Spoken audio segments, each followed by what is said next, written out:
আমরা এখন কথা বলছি এমন একটা দল নিয়ে যেটা হচ্ছে তর্ক সাপেক্ষে বা সব কিছু উঠতে গিয়ে এই ওয়ার্ল্ড কাপের সবচেয়ে বেস্ট টিম। একটু 19-20 ভ্যারি করা ছাড়া সবচেয়ে বেস্ট টিম। তো ফ্রান্স দুইবারের বিশ্ব চ্যাম্পিয়ন, কতবারের ফাইনালিস্ট দিদিয়ের দেশমের ফ্রান্স। প্রথমেই শুরু করতে হয় দিদিয়ের দেশমের একটা কোড দিয়ে, যেটা স্কোয়াড ঘোষণার পরে সে বলেছিল যে এই স্কোয়াডের 26 জন বেস্ট কিনা সেটা নেসেসারি না, নেসেসারি হচ্ছে তাদের কম্বাইন্ড এবং তাদের কম্বিনেশন। তো ফ্রান্স এত এত প্লেয়ার প্রোভাইড করে, মানে কাকে বাদ দিয়ে কাকে নিবে এরকম একটা অবস্থা হয়ে গেছে ফ্রান্স টিমে। লাস্ট ইউসিএল ফাইনালটাতেও ওদের 9 জন প্লেয়ার পার্টিসিপেট করছে। এ থেকে বোঝা যায় আসলে দলটার ডেপথ কতটুকু, কী পরিমাণ অ্যাবিলিটি আছে, কী পরিমাণ প্লেয়ার অ্যাবিলিটি সব কিছু মিলায় দলটার। তো 26 জনের স্কোয়াডে প্রথমেতে আমরা কথা বলি যেভাবে আর কি, বা দিদিয়ের দেশমের যে স্কোয়াডটা সেটা নিয়ে প্রথমে একটু বলি। সেটা হচ্ছে 2012 সাল থেকে দেশম হচ্ছে এই দলটার দায়িত্ব নিছে, 12 থেকে 26, 14 বছর অলমোস্ট। 22-এর পরে ছাড়ার একটা কথাবার্তা চলতেছিল, জিনেদিন জিদান আসবে নাকি আসবে না, এরকম একটা ধোঁয়াশা কাজ করছিল। পরবর্তীতে সে আর ছাড়ে নাই, সেই আবার দলটাকে হ্যান্ডেল করতেছে, আরেকটা বিশ্বকাপে যাচ্ছে। টোটাল এ নিয়ে হচ্ছে তার আন্ডারে 14, 18, 22, 26 চারটা বিশ্বকাপ যাচ্ছে। তো 14 সালে তো কোয়ার্টার ফাইনাল গেছে, একটা আনকোরা একটা দল নিয়ে কোয়ার্টার ফাইনাল গেছে। একমাত্র তাদের ওই টিমের মোটামুটি ফেস ভ্যালু ছিল করিম বেনজেমা, পগবার উত্থান ওইখান থেকে গ্রিজম্যানও আসলো। 18-তে ফ্রান্স, তরুণ ফ্রান্স, 22-এর ফ্রান্স, সেটা আমরা সবাই দেখছি। এখন 26, দেশমের 26। এই দলটার 3 জন গোলকিপার, মাইগনান, এসি মিলানের এই গোলকিপার। এসি মিলানের চ্যাম্পিয়ন্স লিগেও তাদের খেলা হচ্ছে না, কিন্তু তাদের গোলকিপার যে মাইগনান, তার যে পারফরমেন্স, দুর্দান্ত পারফরমেন্স। হ্যাঁ, মানে সে ইন্ডিভিজুয়ালি দুর্দান্ত পারফরমেন্স করছে। তো এই ক্ষেত্রে মানে আগের তাদের গতবারের যে গোলকিপার যে 3 জন ছিল, হুগুলোরিস অপশন নিয়ে নিছে, তারপরে বাকি যে 2 জন, তাদের 2 জনও কিন্তু এবার নাই। টোটালি 3 জন গোলকিপারেরই প্রথম বিশ্বকাপ, মানে একদম নতুন চলে যাচ্ছে। তো ম্যাকডানের জন্য তার কাছে জিনিসটা নতুন। সেকেন্ডলি সিবি, আমি এখানে সিবি বা মিড নিয়ে কথা বলার আগে সবার আগে ফ্রান্সের ফরওয়ার্ডটা নিয়ে আজকে একটু উল্টাভাবে শুরু করতে চাই, গোলকিপার পরে ফরওয়ার্ড নিয়ে, যেটা হচ্ছে সবচেয়ে বড় হাই, মানে ফ্রান্সের যেটা সবচেয়ে বড় হাই বা সবচেয়ে স্ট্রেংথের যে জায়গাটা আর কি। আমরা এখানে তো স্ট্রেংথ, তাদের উইকনেস বা তাদের কোথায় হচ্ছে ল্যাকিংস, সব কিছু মিলাই একটু কথা বলে অ্যানালাইসিস যেটা হয় আর কি। এখন ফরওয়ার্ড লাইনটা হচ্ছে ফ্রান্সের সবচেয়ে, মানে সবার মুখে মুখে যে ফরওয়ার্ড লাইনটা, এখানে জায়গায় পায় না এরকম প্লেয়ারও অনেক। গতবারেরই কুলুমিয়ানি, মানে যে অলমোস্ট একটা গোল দিয়ে আর্জেন্টিনাকে বিদায় করে দিচ্ছিল, সেই কুলুমিয়ানি নাই। এরপরে একিটিকি নাই লিভারপুলের। 2টা প্লেয়ার তো মানে থাকার যোগ্য ছিল, তারা 2টা প্লেয়ার নাই অনেক। তারপরে সেখানে দিদিয়ের দেশমের এই দলে ফ্রন্ট লাইনের সবচেয়ে, মানে ওয়ার্ল্ডের টপ, মানে যতদিন মেসি রোনালদো আছে ততদিন তো তারাই বেস্ট। তারপরে যদি কেউ থাকে সেটা বর্তমানে এমবাপ্পে। 40টা গোল দিছে এবার তার কেরিয়ার 25-26 সিজনে। 25টা লালিগা গোল, 15টা হচ্ছে ইউসিএল গোল। তো 31 ম্যাচে 25 গোল দিয়েছিল। এমবাপ্পে সবচেয়ে বড় ভরসা, যে দলে থাকুক সে হচ্ছে সবচেয়ে বড় ভরসার প্রতীক, মানে সবচেয়ে বড় মূল ফোকাসটা তার দিকে। সো তার কাঁধেই ভর করে আসলে ফ্রান্স টিমটা যাচ্ছে, যেহেতু সে ক্যাপ্টেন, দলীয় ক্যাপ্টেন। তো তার পজিশনটা নর্মালি সেটা স্ট্রাইকার পজিশনে হওয়ার কথা। এই টিমে একজন প্রপার স্ট্রাইকার আছে, সেটা হচ্ছে মাতেতা। এখন এই টিমের ফরওয়ার্ড লাইনটা কীভাবে হইতে পারে, যেহেতু ফ্রান্স টিমের কম্বিনেশনটা কীভাবে হবে, 4-2-3-1, আমি সেটা ধরে অ্যানালাইসিসটা করার চেষ্টা করতেছি। সেই হিসেবে তাদের যে ফ্রন্ট 3 জন, বামে হচ্ছে রাইট উইংয়ে ডিজায়ার ডুও, ইয়াংস্টার, পিএসজির স্টার্টার। হ্যাঁ, তো ওই জায়গায় সে বারকলা ছিল স্টার্টার, সে তাকে ড্রপ করে ডিজায়ার ডুও হচ্ছে স্টার্ট করতো পিএসজিতে। মানে এবার বুঝতে পারতেছেন অবস্থাটা তার, যার আদর্শ হচ্ছে নেইমার। তো এখন সেই জায়গা থেকে বারকলাও আছে স্কোয়াডে, ডিজায়ার ডুয়ের রিপ্লেসমেন্ট হিসেবে সে হয়তো নামবে। তার মাঝখানে হচ্ছে তাদের যে, সেখানে মাঝখানে কয়েকটা প্লেয়ার থাকতে পারে। এখন এই ক্ষেত্রে রায়ান চেরকি থাকতে পারে, ওলিসি থাকতে পারে, বাট এই টিমের সবচেয়ে ইনফর্ম প্লেয়ারটার নাম হচ্ছে মাইকেল ওলিসি। মানে তার কনসিস্টেন্সি, তার ইনফর্ম, মানে সে শুধু এই টিমের না, ওয়ার্ল্ডের মানে যদি উইংয়ের কোনো প্লেয়ার ইনফর্ম একটা প্লেয়ারের নাম বলতে হয়, সবার আগে আমার মনে হয় বলতে হবে অলিসির নামটা। হ্যাঁ, তো এই প্লেয়ারটা মানে উইং থেকে আক্রমণ করতে পারে, সে হচ্ছে তার পাসিং অ্যাবিলিটি বা অ্যাকুরেসি দুর্দান্ত। সবচেয়ে ইনফর্ম প্লেয়ারটার নাম হচ্ছে ওলিসি। সো সে আমি তাকে হয় মানে আমি তাকে রাইট পজিশন রাইট উইং পজিশনেই তাকে রাখবো।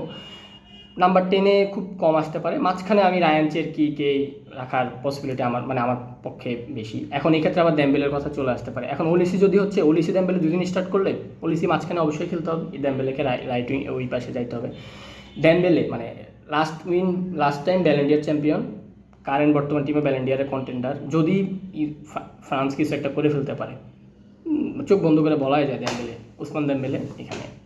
তো আসলে ফরওয়ার্ড লাইন নিয়ে আসলে কথা বলার কিছু না। তাদের টিমের তারা যদি লো ব্লক টিমের সাথে আটকে যায়, গ্রাউন্ডে ফুটবলটা না খেলতে পারে, সেক্ষেত্রে তাদের অপশন হচ্ছে মাতেতা।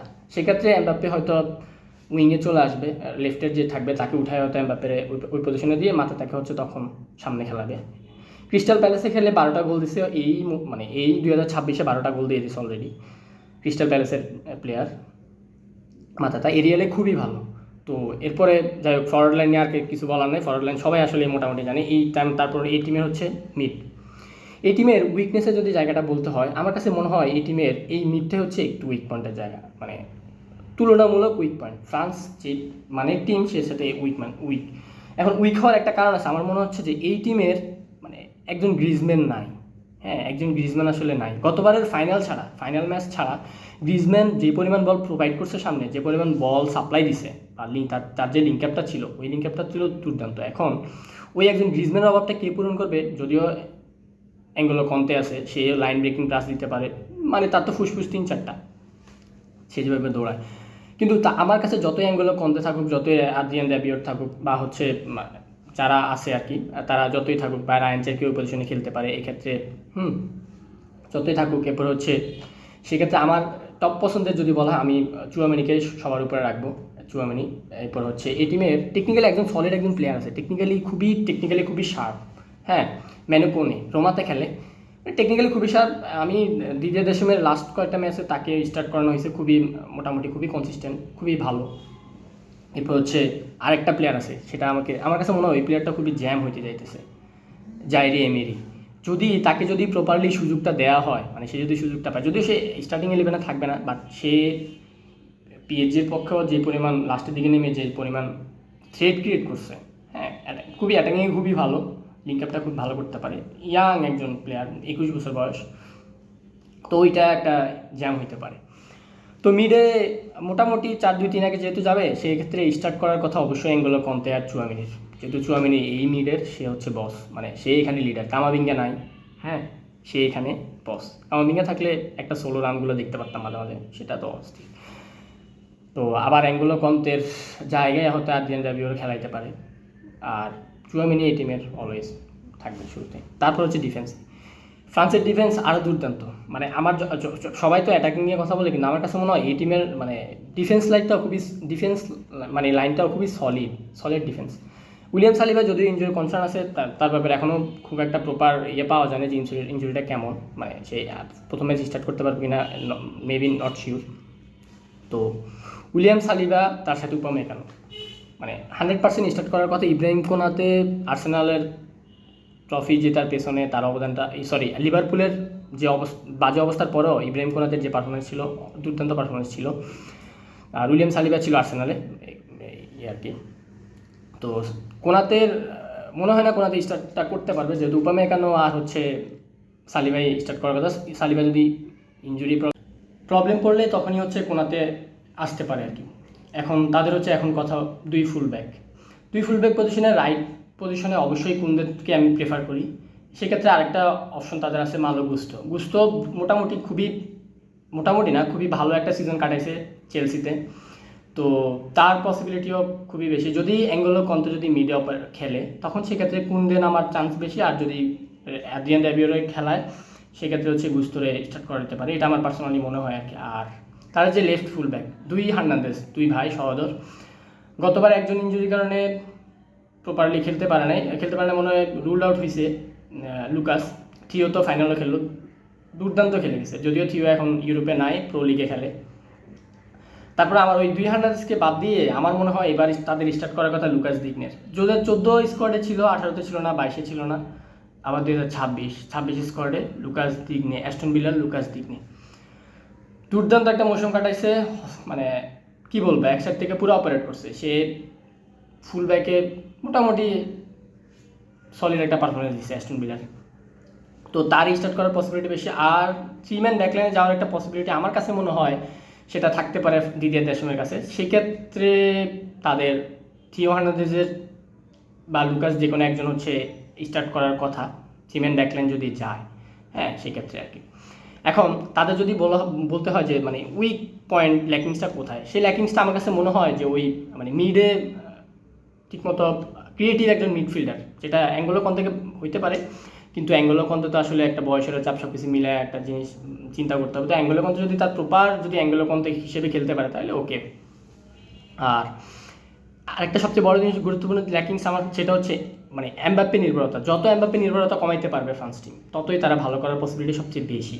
হ্যাঁ, এরপরে হচ্ছে তাদের যে এখন হচ্ছে এই সিক্রেট যদি কোনো জ্যাম বলা হয়, তাহলে আমি 3টা প্লেয়ারকে আমি এক্ষেত্রে প্রেফার করতেছি। প্রথম হচ্ছে ওলিসে, প্রথম বিশ্বকাপ খেলতে যাবে, দুর্দান্ত একটা মৌসুম, সবচেয়ে ইনফর্ম প্লেয়ারটা ওলিসে। সেকেন্ডলি হচ্ছে তাদের যে হচ্ছে এমেরি, যদি সে সুযোগ পায় তাহলে সে অবশ্যই ভালো কিছু করবে বা ভালো কিছু দেখানোর পসিবিলিটি অবশ্যই তার রয়েছে। আর হচ্ছে তাদের আরেকটা যে প্লেয়ার সেটা হচ্ছে ম্যানু কুনে, মিডফিল্ডে যদি সে সুযোগ পায়, টেকনিক্যালি খুবই সলিড একটা প্লেয়ার, হ্যাঁ খুবই সলিড, খুবই শার্প। আমি এই 3টা প্লেয়ারকে প্রেফার করতেছি যদি মানে সিক্রেট প্লেয়ার হিসেবে আর কি। তো দেখা যাক ফ্রান্স কত দূর যায়। ফ্রান্সের পাতটাও খুব একটা ইজি, শুরুতেই শুরু করতেছে আফ্রো চ্যাম্পিয়নদের সাথে, মানে কাগজে কলমে তো এখন ইজিপ্ট, মরক্কো, কিন্তু সেনেগালের সাথে শুরু করতেছে। আর হচ্ছে নরওয়ে, দুর্দান্ত ফর্মে আছে নরওয়ে। দেখা যাক কত দূর যায়, দেখা হবে।